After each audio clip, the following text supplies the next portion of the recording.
जय माई की। पूर्व में हमारे द्वारा माँ बगलामुखी के तांत्रिक पूजा अर्चन की जो विशेष मुद्राएं हैं उन पर 2 जनवरी को चर्चा की गई थी। इस चर्चा में हमने मुद्राओं के संबंध में आपको बताया था कि मुद्राओं के उपयोग करने से तंत्र साधना में सफलता शीघ्रता से प्राप्त होती है। साथ ही यदि आपके पास कोई वस्तु सामग्री या उपचार उपलब्ध नहीं है तब भी आप केवल मुद्राओं का प्रदर्शन करने मात्र से अपनी पूजा को पूरा कर सकते हैं। अर्थात केवल आप मुद्राओं का प्रदर्शन करिए, आपकी पूजा पूरी होती जाएगी। तो इसी संबंध में पंचोपचार पूजा के विषय में पूरी चर्चा रखी गई थी और इस चर्चा को सुनने के बाद बहुत से साधकों ने अपने कमेंट्स किए कि हमें जिस तरह से पंचोपचार पूजा के बारे में बताया गया है उसी तरह से षोडशोपचार पूजा के बारे में भी बताया जाए। पंचोपचार पूजा में 5 चीज़ें के द्वारा भगवती की पूजा की जाती है, अर्चन किया जाता है, जिसमें गंध, पुष्प, धूप, दीप, नैवेद्य अर्थात प्रसाद है। षोडशोपचार पूजन में 16 तरह की सामग्रियों का उपयोग करते हुए भगवती की पूजा की जाती है, इसलिए इसको षोडशोपचार कहा जाता है। प्रायः मानसोपचार पूजन का भी अपना एक विधान है और जो बहुत महत्वपूर्ण है, तो उसके संबंध में भी बहुत से साधकों की जिज्ञासा है कि वे उसको समझना जानना चाहते हैं। तो आज की चर्चा प्रारंभ करते हैं तांत्रिक षोडशोपचार अर्चन पूजन मुद्राओं के ज्ञान से। इन मुद्राओं के प्रदर्शन से आप अपनी पूरी षोडशोपचार पूजा संपन्न कर सकते हैं। इसमें अगर आपके पास किसी सामग्री की न्यूनता है, सामग्री नहीं है, तब भी उसकी पूर्ति हो जाएगी, और यदि कोई भी सामग्री नहीं है तब भी अगर आप केवल मुद्राओं का प्रदर्शन करते हैं तब भी उसकी पूर्ति हो जाती है। साथ में मुद्राओं का अपना एक दिव्य प्रभाव होता है, जिसके माध्यम से जिसका प्रभाव जब आपके शरीर पर पड़ता है तो उसमें बहुत ही दिव्यता आती है, साधना के अनुकूल शरीर का निर्माण होता है, तत्वों का समावेश सही प्रकार से होने लगता है, इसलिए शरीर निरोगी रहता है, दिव्य कांति प्राप्त होती है। तो ये सब चर्चा पूर्व वीडियो में की गई थी। आज षोडशोपचार की चर्चा प्रारंभ करते हैं और सबसे पहले जो षोडशोपचार में आवाहन किया जाता है तो इस आवाहन की मुद्रा को समझते हैं। हाथों की अंजलि को बनाकर अंगूठे को अनामिका मूल से मिला देने से आवाहन मुद्रा संपन्न हो जाती है। आगे जो मुद्रा है वो है आसन मुद्रा। पहले देवी का आवाहन करते हैं, उनको बुलाते हैं, उसके बाद उनको आसन देते हैं, और आसन देने के लिए जिस मुद्रा का निर्माण किया जाता है उसे आसन मुद्रा या पद्म मुद्रा भी कहते हैं। पद्म अर्थात कमल, तो कमल के फूल में भगवती विराजती हैं, कमल के फूल के ऊपर विराजती हैं, इसलिए इसको पद्म मुद्रा भी कहा जाता है। तो दोनों हाथों के अंगूठे और उंगलियों को मिलाने से आसन पद्म मुद्रा का निर्माण होता है। उसके बाद फिर स्वागत मुद्रा। स्वागत मुद्रा भी महत्वपूर्ण है। हमने देवी को बुलाया है तो उनका स्वागत भी हमें करना चाहिए, तो उसके लिए दोनों हाथों को ऊपर उठाने से स्वागत मुद्रा का निर्माण होता है। अब आता है पाद्य। पाद्य को समझना चाहिए। चरणों को धुलाने का लिए जिस दिव्य जल का प्रयोग किया जाता है उस जल को पाद्य कहते हैं। तो चरणों को धुलाने के लिए जो पाद्य मुद्रा है वह दोनों हाथों का अंजलि स्वरूप में प्रदर्शन करना, ये पाद्य मुद्रा का निर्माण होता है। अब इसके बाद आता है अर्घ्य। अर्घ्य अर्थात हाथों को धुलाने के लिए जो दिव्य जल का प्रयोग किया जाता है उसको अर्घ्य कहते हैं। तो भगवती के हाथों को धुलाने के लिए हमें अर्घ्य देते हैं। तो इसकी जो मुद्रा है वो अंगूठा अनामिका को मिला देने से ये मुद्रा संपन्न हो जाती है और आपकी अर्घ्य भी संपन्न हो जाता है। उसके बाद आता है आचमन। आचमन कराना। आचमन कराने के लिए हथेली को ऊपर करते हुए कनिष्ठा को छोड़कर चारों उंगलियों को मिलाना होता है। तो इस तरह से करने से आचमन मुद्रा संपन्न हो जाती है, आचमन की विधि भी संपन्न हो जाती है। उसके बाद आता है स्नान। स्नान की भी मुद्रा बताई गई है। तो दाहिने हाथ की मुट्ठी नीचे झुकाकर कनिष्ठा को अलग कर देते हैं। तो इस तरह से करने से स्नान मुद्रा बन जाती है, स्नान मुद्रा का प्रदर्शन हो जाता है और स्नान विधि संपन्न हो जाती है। उसके बाद वस्त्र, भगवती के लिए दिव्य वस्त्र हम प्रदान करते हैं। तो दाहिने हाथ को पलटकर मध्यमा अंगूठे का स्पर्श कर लेने से वस्त्र मुद्रा संपन्न हो जाती है। वस्त्र मुद्रा के बाद फिर भगवती को हम आभूषण धारण कराते हैं, अनेकों प्रकार के दिव्य आभूषण। क्योंकि भगवती को आभूषण प्रिय हैं इसलिए उन्हें आभूषण धारण कराने होते हैं। तो आभूषण धारण कराने के लिए दाहिने हाथ को पलटकर अनामिका अंगूठे का स्पर्श करते हैं। इस तरह से आभूषण मुद्रा संपन्न हो जाती है। उसके बाद यज्ञोपवीत अर्थात जनेऊ को धारण कराने के लिए मुद्रा का निर्माण करना होता है। तो यहाँ समझ लेने वाली बात यह है कि जब हम देवी का अर्चन करते हैं, देवी की पूजा करते हैं, तो उनको आभूषण प्रदान करते हैं। अगर हम देवताओं का अर्चन पूजन करते हैं, शिव का अर्चन पूजन करते हैं, तो उन्हें यज्ञोपवीत धारण कराते हैं। तो यज्ञोपवीत धारण कराने के लिए जो आभूषण मुद्रा है उसका ही प्रदर्शन करते हैं। अर्थात आभूषण मुद्रा और यज्ञोपवीत मुद्रा ये दोनों एक ही तरह से संपन्न की जाती है। अब इतना हो जाने के बाद फिर आती है गंध मुद्रा। गंध अर्थात देवी को हम जो चंदन, सिंदूर, कुमकुम, अबीर, गुलाल, जो सौभाग्य की वस्तुएं हैं वो हम उनको अर्पण करते हैं, उसको कहते हैं गंध मुद्रा। इत्र इत्यादि सुगंधित तैल, इत्र, ये सब भगवती को प्रिय है, तो इसको गंध मुद्रा कहते हैं। और गंध, पुष्प, धूप, दीप और नैवेद्य, ये 5 मुद्राएं पंचोपचार पूजन में भी आती हैं। तो इन 5 मुद्राओं की चर्चा पंचोपचार पूजन में की गई है, जिसके लिए पहले से ही वीडियो के माध्यम से आपको मुद्राओं का प्रदर्शन कैसे किया जाता है ये सब बताया गया है। तो इन 5 मुद्राओं को अगर आपको सीखना है तो आपको पूर्व का वीडियो देखना होगा, जिसकी लिंक आपको डिस्क्रिप्शन में प्राप्त हो जाएगी।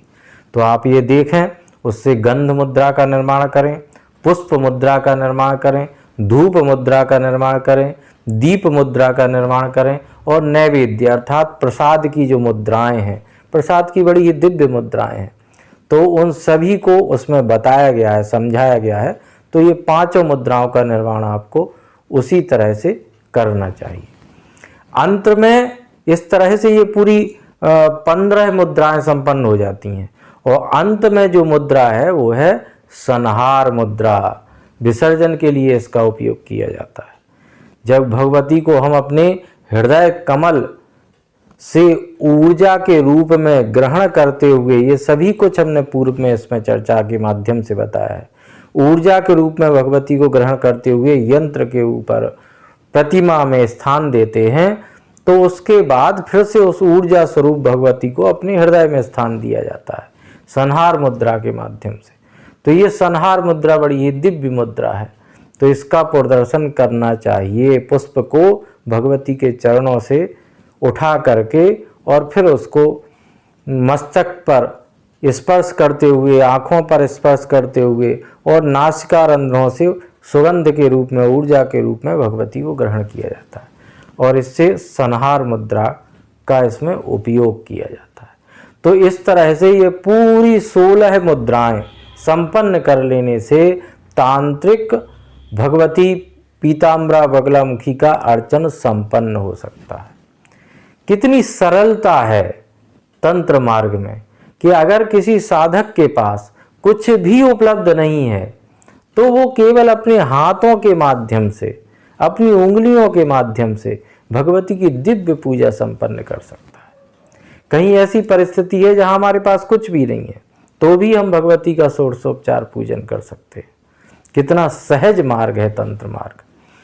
इसके अलावा तांत्रिक मानसोपचार अर्चन पूजन की भी मुद्राएं होती हैं, इसको भी समझ लेना चाहिए।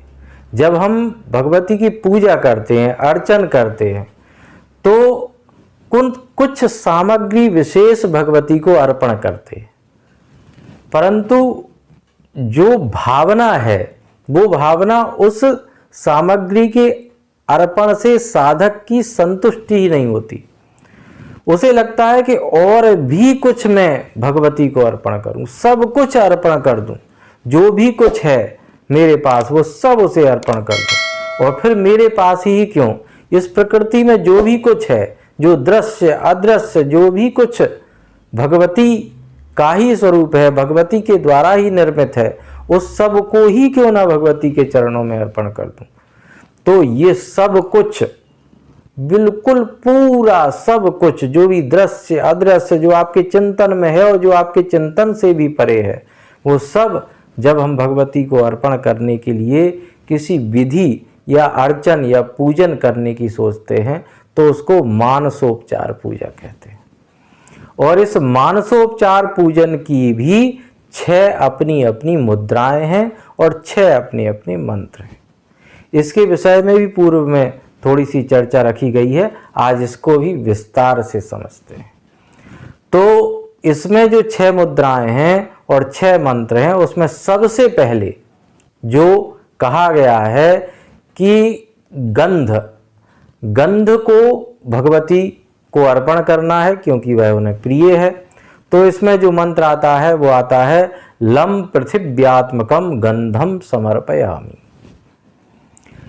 लम पृथ्वी का बीज है और पृथ्वी से गंध है, पृथ्वी में सुगंध है, इसीलिए पूरी वनस्पति सुगंधित होती है। तो ये मंत्र बोला जाता है लम पृथिव्यात्मकम गंधम समर्पयामि और कनिष्ठा और अंगूठे को मिला करके मुद्रा का निर्माण किया जाता है। तो ये पहली हो गई। दूसरा, हम आकाशात्मकम पुष्पम समर्पयामि, आकाश स्वरूप इस पूरे पुष्प को भगवती को समर्पित किया जाता है और मुद्रा का निर्माण करना होता है तर्जनी और अंगूठे को मिला करके। तर्जनी और अंगूठे को मिला करके हम मंत्र बोलते हैं हम आकाशात्मकम पुष्पम समर्पयामि। फिर आता है यम वायात्मकम धूपम समर्पयामि। जो वायु है वो पूरी वायु स्वरूप भगवती को धूप, हम जो धूप होता है ना, सुगंधित धूप, धूप बत्ती इत्यादि जो अर्पण करते हैं, सुगंधित धूप जो अर्पण करनी है, तो वायु स्वरूप, वो पूरी वायु स्वरूप धूप के रूप में भगवती को अर्पण करते हैं। मंत्र बोलते हैं यम वायात्मकम धूपम समर्पयामि और मुद्रा का निर्माण करते हैं मध्यमा अनामिका और अंगूठे को मिला करके। मध्यमा अनामिका अंगूठे को मिलाते हैं और मंत्र बोलते हैं, तो ये धूप का हम ये पूजन हो जाता है भगवती को। फिर रम तेजसात्मकम दीपम समर्पयामि, जो भी तेज स्वरूप है वो सब दीपक के रूप में भगवती को हम अर्पण करते हैं। हम बोलते हैं रम तेजसात्मकम दीपम समर्पयामि और मध्यमा और अंगूठे को मिला देते हैं। ऐसा बोलने से भगवती का दीप पूजन संपन्न हो जाता है। उसके बाद फिर नैवेद्य प्रसाद की बारी आती है। तो बम अमृतात्मकम नैवेद्यम समर्पयामि, अमृत स्वरूप नैवेद्य भगवती को अर्पण कर रहे हैं और मुद्रा का निर्माण करना है, अनामिका और अंगूठे को मिला देना है। इस तरह से करने से हम नैवेद्य अर्थात प्रसाद अर्पण भगवती को कर देते हैं। जो अमृत स्वरूप है, जो भी कुछ अमृत स्वरूप है, वो सब भगवती को अमृत अर्पण कर देते हैं। फिर जो अंत में है, सम सर्वात्मकम तांबूलम समर्पयामि। तांबूल अर्थात पान, ये राजोपचार पूजा है। भगवती जगत की महारानी है, राज राजेश्वरी है। तो जो भी कुछ दृश्य अदृश्य ज्ञात अज्ञात है, उस सब की अधिपति है, महारानी है। तो इस जगदीश्वरी को तांबूल प्रिय है, इनकी राजसोपचार पूजा होती है। तो इन्हें तांबूल प्रिय है। तो जो भी कुछ सब कुछ शेष बचा हुआ है, उस सभी को हम तांबूल स्वरूप में भगवती को अर्पण करते हैं और सभी उंगलियों को मिला देते हैं, सभी उंगलियों को मिला देते हैं और सम सर्वात्मकम तांबूलम समर्पयामि इस तरह से बोलते हैं और अपनी मानसोपचार पूजा को संपन्न कर लेते हैं। तंत्र की कितनी दिव्य विधि है, कुछ भी नहीं छोड़ा, सब कुछ भगवती को अर्पण कर दिया। जब सब भगवती को अर्पण कर दिया तो उनके द्वारा फिर जो भी कुछ प्राप्त हो रहा है, जो भी कुछ हमारे जीवन में आ रहा है, वो सब उनका प्रसाद स्वरूप है। उनकी प्रसन्नता स्वरूप जो प्रसाद हमें प्राप्त हो रहा है, वही हमारे जीवन में घटित हो रहा है।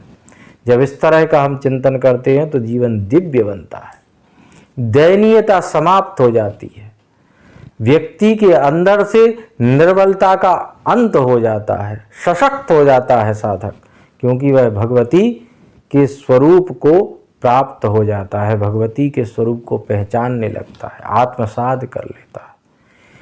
इसलिए दिव्य परंपरा तंत्र में बताई गई है।